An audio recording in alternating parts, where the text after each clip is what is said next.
E aí, pessoal, continuando então, aquela intenção de passar para vocês conteúdo do meu TCC que fala da poética na clínica, eu gostaria então de ler o primeiro título aqui, o resgate da compreensão histórica da poética. Eu começo aqui um parágrafo falando, né, que o ser é aquilo que exige de nós criação para que dela tenhamos experiência. Então, na verdade, essa frase aqui tem tudo a ver com essa nossa criatividade. A criatividade humana vai levar o ser humano a uma experiência, e essa criatividade, interação com o mundo e com o entorno, ela vai nos levar à expressão artística, né? Aristóteles diz que a arte é a imitação da vida.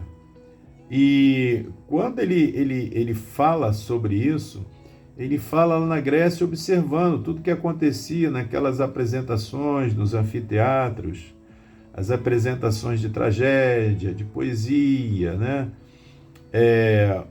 De epopeia, de drama, mostrando ali que quem está fazendo aquele teatro todo ali é o ser humano imitando a vida. Não há como a arte fugir disso. A ficção científica, ela imita talvez não a vida real, mas o imaginativo, que é a realidade do ser humano, que imagina coisas, né? Imagina o futuro, por exemplo. Mas no livro A Poética, o Aristóteles, ele vai e explora, explana, explica tudo que vai acontecendo, o ser humano que sai da felicidade, vai até a infelicidade, como que as obras são organizadas, né? E mostrando assim que a maneira de agir, né, que sempre leva o ser humano para a felicidade ou para a infelicidade. E Aristóteles enfatiza muito que esse aspecto da dramaturgia é muito em função do ser humano ter uma necessidade de imitar a vida, né? A arte, a pintura, por exemplo, a gente está sempre imitando a natureza, algumas músicas tentam imitar sons da natureza. Ele fala muito sobre esse aspecto da imitação, que a imitação ela provoca um certo prazer, né? O mimetismo. Tanto é que Charlie Chaplin fez a carreira dele toda imitando as pessoas até que causaram sofrimento para ele. Então, essa questão da arte imitar a vida, logo imitando também as emoções do ser humano, ela acaba provocando no público, né? Como nós vemos hoje em dia, o público assistindo uma peça, uma novela, um drama, o público se emociona, até mesmo um grande evento em campos de futebol, grandes teatros, ao ouvir o hino nacional, por exemplo, sempre se acende um pouco mais o patriotismo, e se canta uma música que lembra uma época, como aquela música do U2, que fala do Domingo Sangrento, né? Sunday, Bloody Sunday. Então as pessoas voltam ao passado, repactuam crenças, relembram com alegria fatos históricos, né? Reafirmam compromissos. Então a imitação ela é muito importante, essa ideia ela é muito colocada por Aristóteles. A catarse emocional ela leva a gente a pensar que se a arte mexe tanto com as emoções, a arte com certeza tem um lugar na clínica, como eu falei lá naquela introdução inicial do trabalho. Mas Aristóteles ele vai falando também que o autor de uma peça, de um drama, ele não chega ali e sai fazendo a coisa de qualquer jeito, existe um método, existe um certo cuidado, né, com o tempo, com as pausas, com as falas, e é um cuidado que ele chama que eu chamo, né, de um cuidado clínico. E isso me leva também à questão do cuidado clínico ser sempre muito bem planejado, de você receber o seu cliente com técnica, ouvi-lo e fazer um planejamento, pensar especificamente nas emoções, como falar sobre aquelas emoções, trazer paralelos na literatura, nas artes, na música, na pintura, sobre aquele drama, aquela situação que a pessoa está envolvida. Bom, esse retratar da vida nua e crua era o que Aristóteles vinha naquela época. E via que a obra era pensada com bastante inteligência. Bom, passando depois para falar um pouco sobre a questão das ações, né? As obras sempre mostrando que não adiantava muitas vezes uma pessoa ser boa, ser um herói, era aquilo que ela fazia ou deixava de fazer que o levava à felicidade ou à infelicidade. Então, existia uma preocupação também sobre esse ordenamento constituir a obra de uma maneira bela, ou seja, a vida também precisava ter beleza. Então, numa clínica, o que uma pessoa busca? Uma beleza de vida. Todo ser humano busca ser feliz, ter felicidade. Quando ele tem dificuldade com isso, ele deve buscar realmente ajuda. Bom, mas naquela época, a poética era a cura das massas. As pessoas se envolviam, choravam, como até hoje no futebol, o próprio carnaval, que é um grande espetáculo, as pessoas se derramam em suas emoções, mas esse efeito ele é genial, é algo que chamou a atenção de Aristóteles e chama a minha atenção para o meu trabalho também. A Silvana Rea, que é uma artista, ela diz que a poética é a espiritualidade de uma época ou de um artista, tornada expectativa de arte. Quando essa capacidade de expressão espiritual de um artista e o consequente espelhamento de uma época, ela diz isso entre aspas aqui, né? Reputamos como muito relevante o entendimento de como a arte acompanha essas mudanças. Então ela está falando sobre a arte sempre acompanhar as mudanças contemporâneas. Então, por exemplo, houve um movimento chamado futurismo, onde, por causa da guerra, o homem era visto como menos importante do que uma lâmpada elétrica, né? Ela usa essa expressão aqui. E depois que passa a guerra, o homem volta para o centro das preocupações dos governos, dos estados, e aí ela fala que apareceu, né, o Jackson Pollock, que era um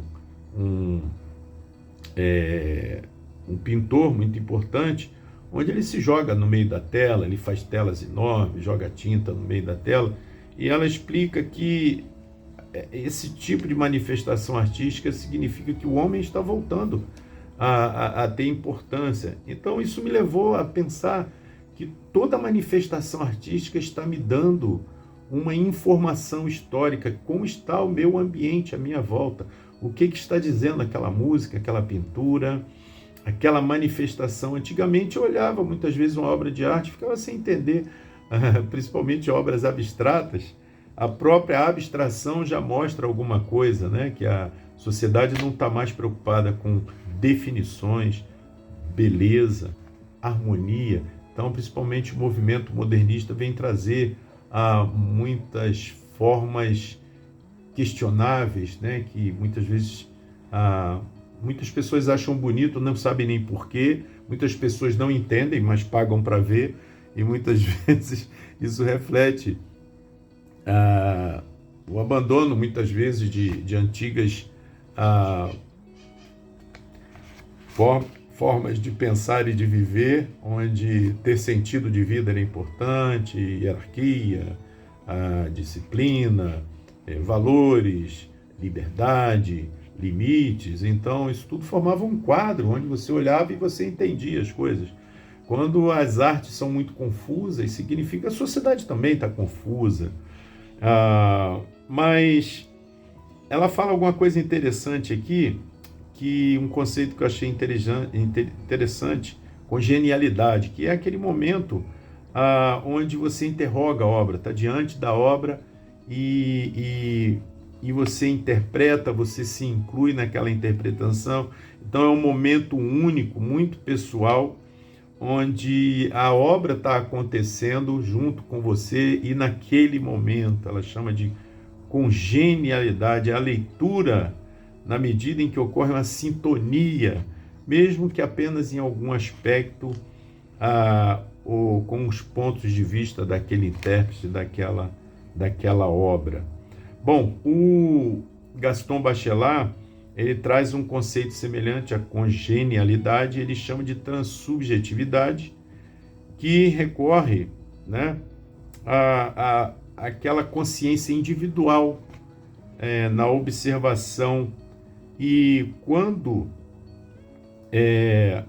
isso atinge aquele observador da obra de arte, ele, semelhantemente ao que Silvana Rea fala sobre congenialidade, essa interação ele chama de transubjetividade. Então, é por isso que é importante olhar uma obra. O que você sente? O que você percebe?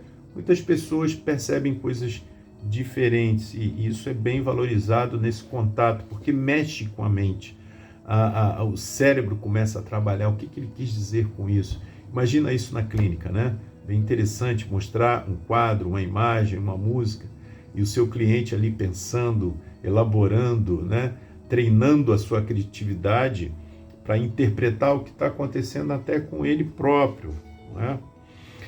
Bom, o professor Nunes aqui, ele fala que o saber poético, ele proviria da imaginação e a filosofia viria da razão, né? Uma está subordinada à outra, tá? E que a poesia é capaz de alcançar verdades até superiores às filosóficas. Então, cada vez mais a gente percebe muitos autores valorizando a questão da arte e da poesia.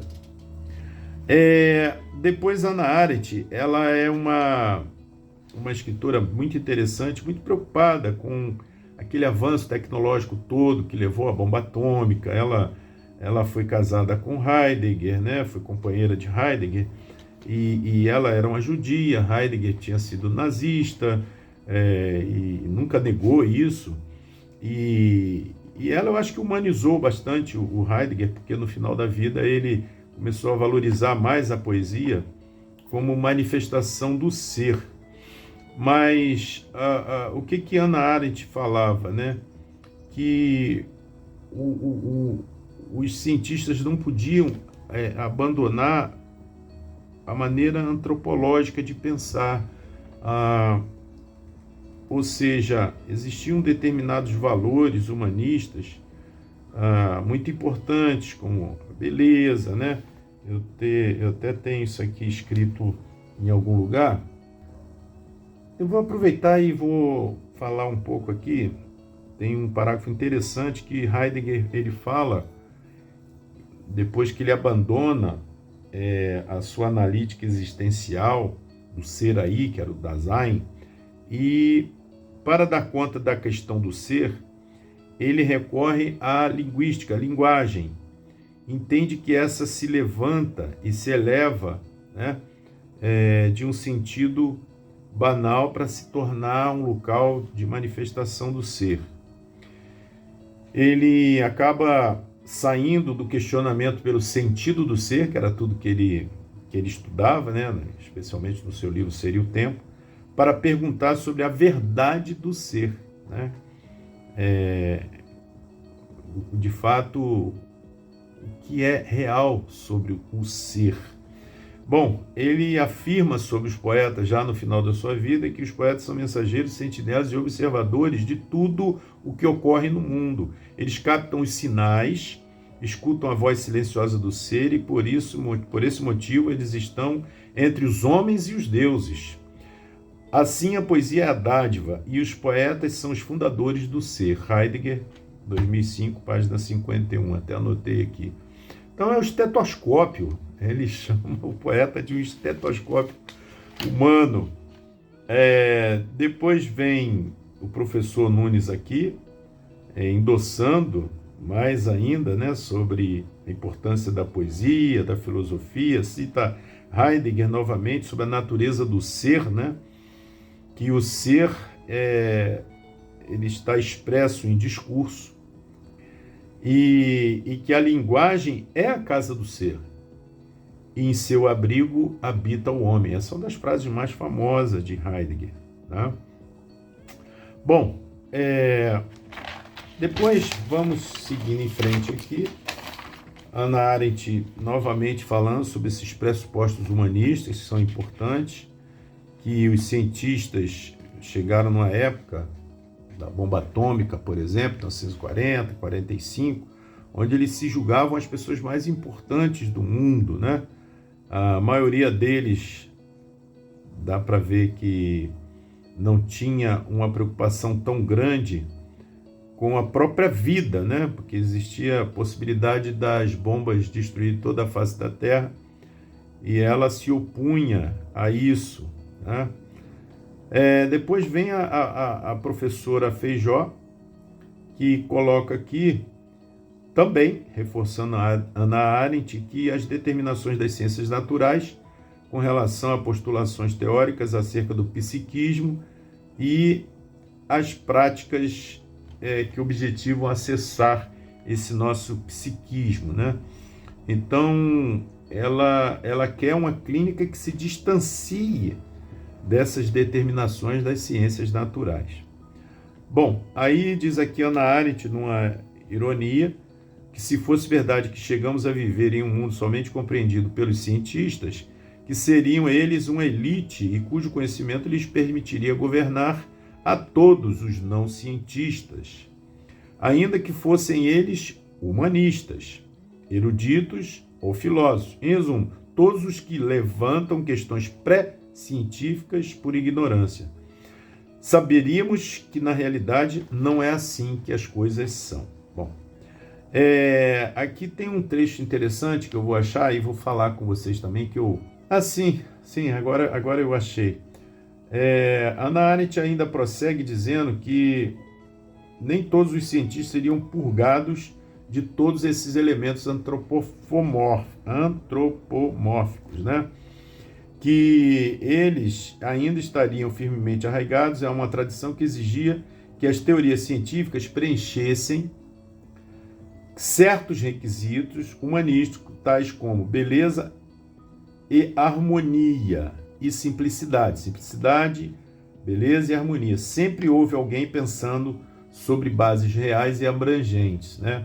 Eu acho que foi até isso que aconteceu naquela cena do filme onde Einstein ele é convocado pelo Oppenheimer, esse último filme, Oppenheimer, sobre a contribuição dele com a bomba atômica. E o Einstein falou, não vou continuar com isso não. Einstein com certeza tinha esses requisitos humanistas, né? Simplicidade, beleza e harmonia. Ele não queria correr o risco da destruição da face da Terra.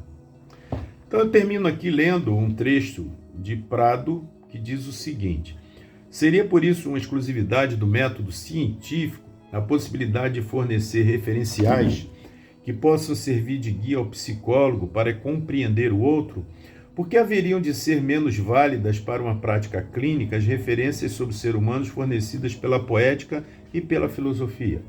Seriam desprezíveis? Não.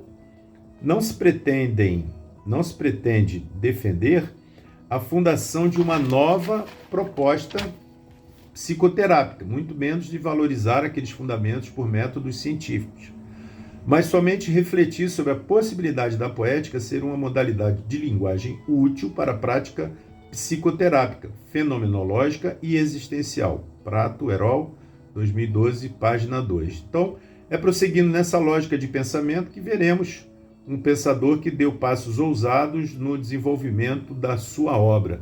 No meu próximo vídeo eu vou falar sobre o Gaston Bachelard. Tá legal, pessoal? Aguardem. Um abraço.